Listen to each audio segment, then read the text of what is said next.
అంబేద్కర్ కోనసీమ జిల్లా కొత్తపేటలోని గోపాలపురంలో టీడీపీ నాయకుడు కాపు ఉద్యమ నేత ఆకుల రామకృష్ణను కాపు కార్పొరేషన్ చైర్మన్ కొత్తపల్లి సుబ్బారాయుడు మర్యాదపూర్వకంగా కలిశారు. ఈ సందర్భంగా కాపు జేఏసీ నాయకులతో ఆత్మీయ సమావేశాన్ని నిర్వహించారు. కూటమి ప్రభుత్వం అధికారంలోకి రావడంలో కాపు, తెలగ అలాగే బలిజ వర్గాల పాత్ర ఎంతో కీలకమంటూ కూడా పేర్కొన్నారు. కాపు కార్పొరేషన్ ద్వారా కాపు, తెలగ, బలిజ వర్గాలకు అందాల్సినటువంటి రుణాలు, కాపు రిజర్వేషన్లు అలాగే రాష్ట్ర వ్యాప్తంగా కాపుల సమస్యలపై చర్చించారు. జనరల్గా నేను రాజమండ్రి ఎంగేజ్మెంట్ ప్రోగ్రాం పెడుతూ వస్తూ రామకృష్ణ గారి ఇంటికి రావాలని వచ్చాం. సందర్భంగా రామకృష్ణ గారితో పాటు మన కూటమి నాయకులు, ముఖ్యంగా కాపు సంఘ నాయకులు అందరూ కూడా ఎంతో అభిమానంతో, ప్రేమతో జనరల్గా అప్పుడు షార్ట్ టైం అప్పటికప్పుడు ఇన్ఫర్మేషన్ తెచ్చుకొని ఎంతో అభిమానంగా వచ్చి ఒక 2-3 గంటలు సమయం అందరూ కూడా కూర్చొని మాట్లాడుకొని జనరల్గా కాపుల యొక్క పరిస్థితి ఏ విధంగా ఉంది, జనరల్గా మొన్న 2 సంవత్సరాల క్రితం జరిగినటువంటి అసెంబ్లీ పార్లమెంట్ ఎన్నికల గురించి సమీక్షించటం, ఆ విధంగా ఎన్నికల్లో కాపు సోదరులు అందరూ కూడా ఏ విధంగా ఒక ఐక్యత భావంతో స్వతంత్ర పోరాటంలో ఎంత పట్టుదలగా నాటి నాయకులు పనిచేశారో మొన్న జరిగినటువంటి అసెంబ్లీ పార్లమెంట్ ఎన్నికల్లో కాపు సోదరులు అందరూ కూడా అంత పట్టుదలగా పనిచేసినటువంటి విషయాన్ని సందర్భంగా నేను తెలియపరుస్తున్నా. దాని మూలంగానే అప్పటి వరకు 171 స్థానాలు ఉన్నటువంటి ఒక బలమైనటువంటి పార్టీ కేవలం 11 జరిగినటువంటి ఎన్నికల్లో కేవలం 11 స్థానాలకి పడిపోవడానికి ప్రధాన కారణం కాపు సోదరు మండలి సందర్భంగా తెలియపరుస్తున్నా. ఆ విధంగా పట్టుదలగా చేయటం, కొంతమందికి ఉంటే 110 ఓట్లు వచ్చేలాగా, అంటే కాపుల ఓట్లే కాకుండా ఇంకో 10-20 ఓట్లు బయట ఓట్లు కూడా పట్టుదలగా వాళ్ళ చేతులు పట్టుకుని, వాళ్ళు బతిమాలుకుని, వాళ్ళతో ఉన్నట్టు స్నేహాలతో కానివ్వండి, వాళ్ళతో ఉన్నట్టు పరిచయాలతో కానివ్వండి, ఆ విధంగా 100 ఓట్లు ఉన్నటువంటి చోట 125 ఓట్లు వేసే విధంగా కాపు సోదరులు అందరూ కూడా, నాయకులందరూ కూడా రేయి బావులు ఆర్నెస్లో కష్టపడి పనిచేసి మన జరిగినటువంటి ఎన్నికల్లో ముఖ్యంగా మనకు తెలుసు కూటమి ఎన్నికల ముందే మనం ఏర్పడింది. తెలుగుదేశం పార్టీ విడిగా గతంలో పోటీ చేసింది, గతంలో జనసేన పార్టీ విడిగా పోటీ చేసింది, గతంలో బీజేపీ పార్టీ విడిగా పోటీ చేయడం జరిగింది. అప్పుడు వైసీపీ పార్టీ ప్రభుత్వం రావడం జరిగింది. దీనిలో అన్ని రకాలుగా కూడా ఆలోచించి, ముఖ్యంగా పవన్ కళ్యాణ్ గారు, జనసేన పార్టీ అధినేత, పార్టీ అధ్యక్షులు పవన్ కళ్యాణ్ గారు అన్ని రకాలుగా కూడా ఆలోచన చేసి రాష్ట్ర శ్రేయస్సును దృష్టిలో పెట్టుకుని, వారికి వ్యక్తిగతంగా తనకి లాభం ఉందా లేదన్నటువంటి ఆలోచన లేకుండా రాష్ట్ర శ్రేయస్సును దృష్టిలో పెట్టుకుని ఎట్టి పరిస్థితుల్లో కూటమి ప్రభుత్వం అధికారంలోకి వచ్చినట్లయితే రాష్ట్రంలో ఉంటే అన్ని వర్గాల వారికి కూడా న్యాయం జరుగుతుంది, దాంట్లో కాపులకు కూడా సముచిత న్యాయం చేయడానికి అవకాశం ఉంటుంది అంటే ఆలోచన అన్ని రకాలుగా కూడా అందరికీ న్యాయం జరగడం మంచి ఆశయంతో గౌరవ ఆనాడు ప్రతిపక్ష నాయకుడు అయినటువంటి గౌరవ చంద్రబాబు నాయుడు గారిని ఒప్పించి, అదేవిధంగా గౌరవ ప్రధానమంత్రి మోడీ గారిని ఒప్పించి, పట్టుదలగా ఒప్పించి, వీళ్ళిద్దరి మధ్యన ఒక వారధిలాగా నిలబడి వాళ్ళిద్దరినీ కూడా కూటమిలో జాయిన్ చేసి ముగ్గురు Telugu Desam party, Janasena party, BJP party కలిసేలాగా ప్రధాన భూమిని పోషించింది పవన్ కళ్యాణ్ గారు.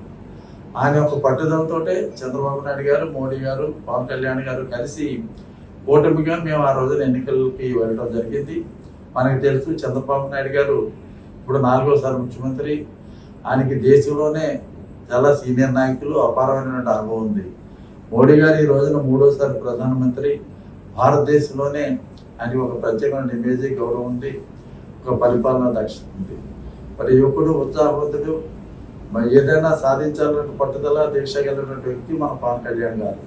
ఆయనకి స్వార్థం లేదు, ఆయనకి వ్యక్తిగతంగా పదవులు కావాలంటే ఆలోచన లేదు, లేకపోతే డబ్బులు సంపాదించుకోవాలన్నటువంటి ఆలోచన లేదు, ప్రధానమంత్రి, ముఖ్యమంత్రి లేకపోతే కేంద్ర మంత్రులు అవ్వాలన్నటువంటి ఆలోచన లేదు. రాష్ట్రం బాగోవాలి, ఆంధ్ర రాష్ట్రం అభివృద్ధి పదంలో, ప్రగతి పదంలో ముందుకు వెళ్ళాలి, తద్వారా ఆంధ్ర రాష్ట్రంతో పాటు భారతావని కూడా బాగోవాలి అన్నటువంటి ఆలోచన తప్ప స్వార్థం లేకుండా ఉన్నటువంటి నాయకుడు పవన్ కళ్యాణ్ గారు అన్నటువంటి విషయాన్ని కూడా ఈనాడు మన డిప్యూటీ చీఫ్ మినిస్టర్ గారు అని ఈ సందర్భంగా నేను తెలియపడుతున్నా.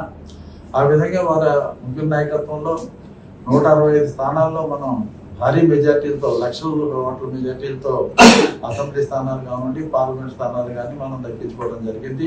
అదేవిధంగా మన ప్రధానమంత్రి మోడీ గారు కానీ, లేకపోతే మన హోమ్ మినిస్టర్ గారు అమిత్ షా గారు కానీ, మన పవన్ కళ్యాణ్ గారు ఏదైనా చెప్తే దాన్ని 100% ఇంప్లిమెంట్ చేయండి అని ఆదేశాలు జారీ చేసిన పరిస్థితి రోజున భారతదేశంలో మనకు ఉన్నటువంటి విషయాన్ని మనం మర్చిపోకూడదు. పవన్ కళ్యాణ్ గారికి ఒక ఆంధ్ర రాష్ట్రంలో కాకుండా భారత ప్రభుత్వంలో కూడా ఆయనకు ఉన్నటువంటి పట్టు, ఆయన మీద ఉన్నటువంటి గౌరవాన్ని మనం అందరం కూడా దృష్టిలో పెట్టుకోవాలి.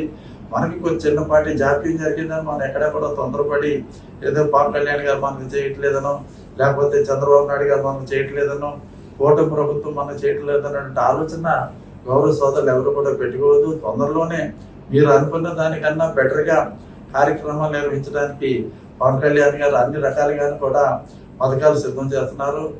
ఏ విధంగా ఫైనాన్షియల్ కూర్చాలి, ఏ విధంగా డబ్బులు సమకూర్చాలి, ఏ విధంగా చేయాలంటే ఆలోచనతో ఆయన ముందుకు వెళ్తున్నారు. పవన్ కళ్యాణ్ గారికి సంపూర్ణ సహకారం గౌరవ ముఖ్యమంత్రి చంద్రబాబు నాయుడు గారు ఇస్తున్నారు. ఆ విధంగా వాళ్ళిద్దరూ కూడా 100% మనకి ఇచ్చినటువంటి హామీలు నెరవేర్చడానికి శక్తివంశం లేకుండా కృషి చేసి తప్పనిసరిగా న్యాయం చేయాలంటే ఆలోచనతో ఉన్నారు. త్వరితకాలంలోనే వాటిని అమలుపరచడానికి వాళ్ళు ప్రణాళిక రూపొందించేటటువంటి విషయాన్ని ఈ సందర్భంగా నేను మీకు తెలియపరుస్తున్నా. కనుక కూటమి ప్రభుత్వాన్ని మనం విశ్వసించాలి. ముఖ్యంగా పవన్ కళ్యాణ్ గారిని మనం గౌరవించుకోవాలి. మన నాయకుడిని మనం గౌరవించుకున్నప్పుడే మన నాయకుడు యొక్క ఈ స్టేచర్ మనం ఎంత పెంచగలిగితే భవిష్యత్తులో మనందరికీ కూడా అంత న్యాయం జరుగుతుందని సందర్భంగా తెలియపడుతున్నా. ఒక మాటలో చెప్పాలంటే ఇప్పుడు ఈ రోజున జనసేన పార్టీలో మరి నామినేటెడ్ పోస్టుల విషయంలో మనం చూసినప్పుడు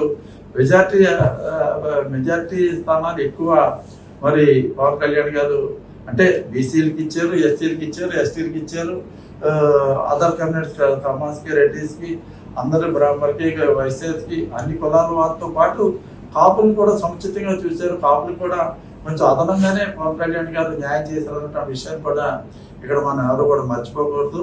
నాయకుడి మీద అనేక రకాలైన బాధ్యతలు ఉంటాయి, అనేక రకాలైనటువంటి ఒత్తిళ్ళు ఉంటాయి. కానీ అవన్నీ కూడా మనం అర్థం చేసుకోవాలి. మన నాయకుడి యొక్క గౌరవాన్ని పెంపొందించే విధంగా మనం పెట్టుకునే మీటింగ్లు కానీ, మనం చేసేటువంటి కార్యక్రమాలు కానీ ఉండాలి తప్ప వేరే విధంగా ఏదో తొందరపాటులో ఏదో చిన్నగా ఎవరు కూడా వేరే విధంగా రెండో ఆలోచన చేయకూడదు అన్నటువంటి విషయాన్ని కూడా ఈ సందర్భంగా నేను ఖచ్చితంగా సోదరులను కోరుతున్నాను. తప్పనిసరిగా భవిష్యత్తులో మనం ఆశించిన దానికన్నా మెరుగ్గా చేయడానికి రేయింగ్ పౌరులు పవన్ కళ్యాణ్ గారు ఆలోచన చేసి ముందుకు వెళ్తున్నారన్నటువంటి విషయాన్ని ఈ సందర్భంగా తెలియపరుస్తూ, పవన్ కళ్యాణ్ గారు చెప్పిన మాటకి అదేవిధంగా వారు కూడా ముఖ్యమంత్రిగా సాధించిన మాటకి చంద్రబాబు నాయుడు గారు కూడా కట్టుబడి ఉన్నారు. అదేవిధంగా వీళ్ళిద్దరికీ కూడా మోడీ గారి యొక్క సంపూర్ణ సహకారం, అమిత్ షా గారు మోడీ గారి యొక్క సంపూర్ణ సహకారం ఉంది అన్నటువంటి విషయాలు కూడా సందర్భంగా తెలియపరుస్తూ, మన వాళ్ళు ఎవరు కూడా ఎక్కడ కూడా చిన్నపాటి తొందరపాటు కానీ ఏ విధంగా లేకుండా గత ఎన్నికల ముందు ఏ విధంగా పవన్ కళ్యాణ్ గారు అన్నా, చంద్రబాబు నాయుడు గారు అన్నా, మోడీ గారు అన్నా, కూటమి ప్రభుత్వం అన్నా ఏదైనా విశ్వాసంతో నమ్మకంతో మనం ముందుకు సాగాము. ఇప్పుడు కూడా కొంత సమయం అదే రకంగా ముందుకు సాగాలి. తప్పనిసరిగా తొందరలోనే మనం అనుకున్నట్టు మనం ఆశించిన దానికన్నా ఎక్కువగానే కూటమి ప్రభుత్వం ద్వారా న్యాయం జరుగుతుందని సందర్భంగా తెలియపడుతుంది. 21 అసెంబ్లీ స్థానాలు కూడా భారీ మెజార్టీతో నెగ్గాం. 2 పార్లమెంట్ స్థానాలు పోటీ చేయడం జరిగింది. 2 పార్లమెంట్ స్థానాలు కూడా పోటీ చేయడం మనం నెగ్గడం జరిగింది. తెలుగుదేశం పార్టీ కూడా మోర్ దాన్ 95% సీట్లన్నీ కూడా తెలుగుదేశం పార్టీ కైవసం చేసుకుంది. బీజేపీ పార్టీ కూడా వాళ్ళకి ఇచ్చినటువంటి స్థానాలు 95% సీట్లు వాళ్ళు కూడా కనీసం 170 స్థానాల్లో కేవలం ఒక 11 స్థానాలు తప్ప మొత్తం స్థానాలన్నీ కూడా మరి మన ఎన్నికల్లో నెగ్గించిన విషయాన్ని సందర్భంగా తెలియపడుతున్నా. అంటే ప్రజానీకం అంతా కూడా ముక్త కంఠంతో పనిచేశారు. ముఖ్యంగా మన కోస్టల్ ఆంధ్రాలో కానీ, లేకపోతే ఆంధ్రప్రదేశ్లో అటు రాయలసీమలో కానీ, వేరే ప్రాంతాల్లో నుండి కాపు, తెలగ, బలిజ, ఒంటరి వలస అందరూ కూడా సంఘటితంగా ఒకే మాటగా ఉండి అందరూ కూడా వన్ సైడ్గా మరి కూటమి ప్రభుత్వానికి పనిచేయడం మూలంగా భారీ మెజార్టీలతో ఎమ్మెల్యేలు, పార్లమెంట్ సభ్యులు నెగ్గడం జరిగింది. భారీ మెజార్టీ 165 స్థానాలతో రాష్ట్ర ప్రభుత్వం ఏర్పడింది. కేంద్రంలో కూడా మరి భారతదేశంలో కూడా ఈ రోజున కూటమి ప్రభుత్వం ఉందంటే మన ఆంధ్ర రాష్ట్రం నుంచి ఉన్నటువంటి పార్లమెంట్ సభ్యులే మరి ప్రధానమైనటువంటి విషయాన్ని కూడా ఈ సందర్భంగా నేను తెలియపడుతున్నా. అటు రాష్ట్రంలో ఇటు దేశంలో కూడా మరి ప్రభుత్వం ఏర్పడటానికి మన కూటమి ఆంధ్ర రాష్ట్రంలో కూటమి ఎంతగానో ఉపయోగపడినటువంటి విషయాన్ని సందర్భంగా తెలియపడుతున్నా.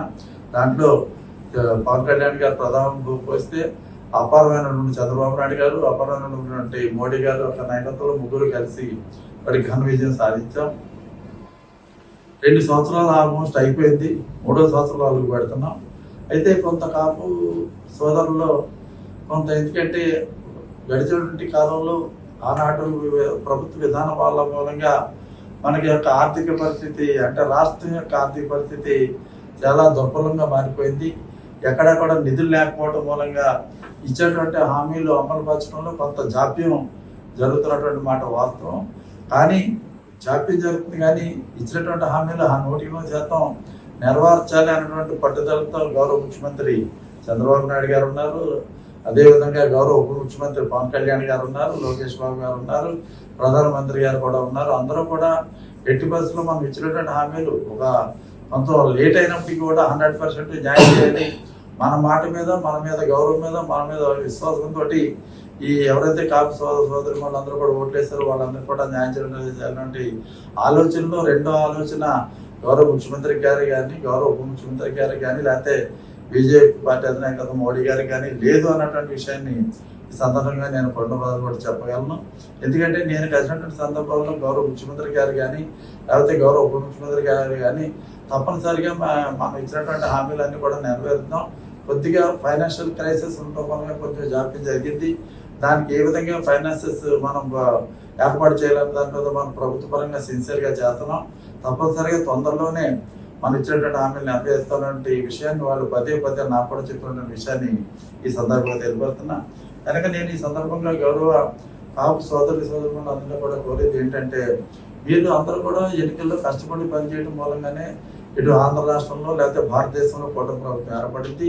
మిమ్మల్ని మర్చిపోయేటువంటి విషయం కానీ, మిమ్మల్ని విడిచిపెట్టేటువంటి విషయం కానీ కూటమి ప్రభుత్వానికి ఆ ఉద్దేశం ఎట్టి పరిస్థితుల్లో కూడా లేదు. తప్పనిసరిగా మీరు అనుకున్న దానికన్నా ఎక్కువ న్యాయం చేయాలనే ఆలోచనతోటే కూటమి ప్రభుత్వం ఉందని ఈ సందర్భంగా తెలియబడుతున్నా. ఈ సందర్భంగా గౌరవ కాపు సోదరులు నేను ఒకటి కోరుతున్నా. జనరల్గా ఈ రోజున మనకు నాయకుడిగా పవన్ కళ్యాణ్ గారు ఉన్నారు. ఆయన ఒక ఆంధ్ర రాష్ట్రానికే నాయకుడు కాదు. పవన్ కళ్యాణ్ గారు ఈ రోజున భారతదేశంలో ఎక్కడికి వెళ్ళినా కానీ పవన్ కళ్యాణ్ గారు గౌరవం గుర్తుకు ఉంది.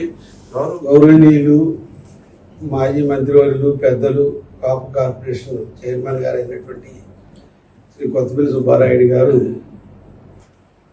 వారు వెళ్తూ గోపాలపురం గ్రామం ఇచ్చేయడం జరిగింది. ఈ సందర్భంగా కాపు జేఏసీ నాయకులు, కూటమి నాయకులు అందరూ కూడా ఒక ఇష్టాగోష్ఠి సమావేశాన్ని గురించి మాట్లాడడం కూడా జరిగింది. కాపు, తెలగ, బలిజ, ఒంటరి కులాల యొక్క సమస్యల మీద కూడా చర్చించడం కూడా జరిగింది. ఎందుకంటే కూటమి ప్రభుత్వం వచ్చిన తర్వాత మరి గత వైసీపీ హయాంలో ఈ కాపు, తెలగ, బలిజ, ఒంటరి కులాలకి ఆ రోజున జరిగినటువంటి అన్యాయాలు, మరి ఆ రోజున రిజర్వేషన్ ప్రక్రియ కానీ, లేకపోతే ఈడబ్ల్యూసీ రిజర్వేషన్ విషయంలో కానీ, కాపు కార్పొరేషన్ విషయంలో కానీ, కాపులకి విదేశీ విద్య విషయంలో కానీ, కాపుల భవనాల విషయంలో కానీ, కాపులకు సంబంధించినటువంటి మరి ముఖ్య నాయకుల పేర్లు కానీ, ఇట్లన్నిటి మీద కొంత వైసీపీ హయాంలో కొంత అలసత్వం ప్రదర్శించిన మాట వాస్తవం. ఆ ప్రయోజనాలు ఆ రోజున వారు చెయ్యకపోవడం, తదనంతర పరిణామాల్లో కూటమి మరి చంద్రబాబు నాయుడు గారు, పవన్ కళ్యాణ్ గారు, ప్రధానమంత్రి మోడీ గారి ఆధ్వర్యంలో కూటమి మరి ఏర్పడి మరి జరిగిన ఎన్నికల్లో వైసీపీని ఓడించి ప్రభుత్వ అధికారంలో రావడం జరిగింది. మరి ముఖ్యంగా కాపు సామాజిక వర్గం అంతా కూడా యునానిమస్గా ఎక్కడో కొద్దిగా పర్సెంటేజ్ తప్ప ఈ మెజారిటీ పర్సెంటేజ్ కూటమి ప్రభుత్వాన్ని బలపరచడం జరిగింది. మరి ఈ సందర్భంగా వారి యొక్క ఆశయాలు ఏవైతే ఉన్నాయో, గతంలో ఉన్న ఆశయాలు మరి కొన్ని గత వైసీపీ ప్రభుత్వం తొంగలో తొక్కడం వల్ల మరి ఆ ఆశయాలు నెరవేర్చవలసిన బాధ్యత మరి కూటమి ప్రభుత్వమే ఉంది. కాబట్టి దాన్ని పరిగణలో తీసుకుని గౌరవ కాపు కార్పొరేషన్ చైర్మన్ గారితో కూడా ఈ ఇష్టాగోష్ఠి సమావేశంలో విపులీకరించి చర్చించడం కూడా జరిగింది. వారు కూడా తప్పనిసరిగా ఈ సామాజిక వర్గం యొక్క సమస్యలన్నింటినీ కూడా వారు కూడా బాగా సీనియర్ నాయకులు, మంత్రివర్యులు చేశారు. అనేక అనుభవం వ్యక్తి, రాష్ట్ర రాజకీయాలు ఉమ్మడి రాష్ట్రంలోనే సీనియర్ మంత్రి చేసి అనేక అనుభవాలు, పాలిటివ్ మెంబరు, పార్లమెంట్ సభ్యులు, అనేక పదవులు చేసిన వ్యక్తి వారు. కాబట్టి వారికి అది వీటన్నిటి మీద పూర్తి అవగాహన ఉంది. ఆ రోజు ఉద్యమాల టైంలో కూడా ఆ 94 ఉద్యమాల్లో కూడా వారు కూడా ఆ పాత్ర మాకు ఈ రోజుకి మాకు వారి ఆ రోజులు కూడా ఉన్న సందర్భాలు మాకు జ్ఞాపకాలు ఉన్నాయి.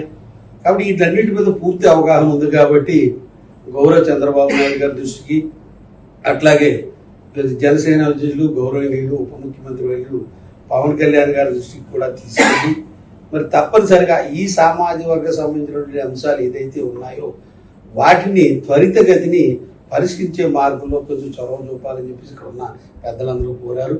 తప్పనిసరిగా వారు కూడా అది తీసుకుని వెళ్తాను.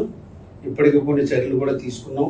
దానికి అనుగుణంగా ఇంకా భవిష్యత్తులో మిగిలిన వాటిలన్నింటి మీద కూడా ఇవన్నింటినీ తప్పనిసరిగా గౌరవ ముఖ్యమంత్రి గారి దృష్టికి, ఉప ముఖ్యమంత్రి గారి దృష్టికి తీసుకెళ్ళి, అట్లాగే లోకేష్ గారి దృష్టికి కూడా తీసుకెళ్ళి వీటిలన్నింటినీ పరిష్కారం కోసం కృషి చేస్తారని చెప్పేసి వారు చెప్పడం కూడా జరిగింది. మరి ఈ విషయంలో అందరూ కూడా జేఏసీ కూటమి నాయకులు అందరూ కూడా వారిని కలవడం ఆనందదాయకం అని చెప్పేసి సందర్భంగా మనం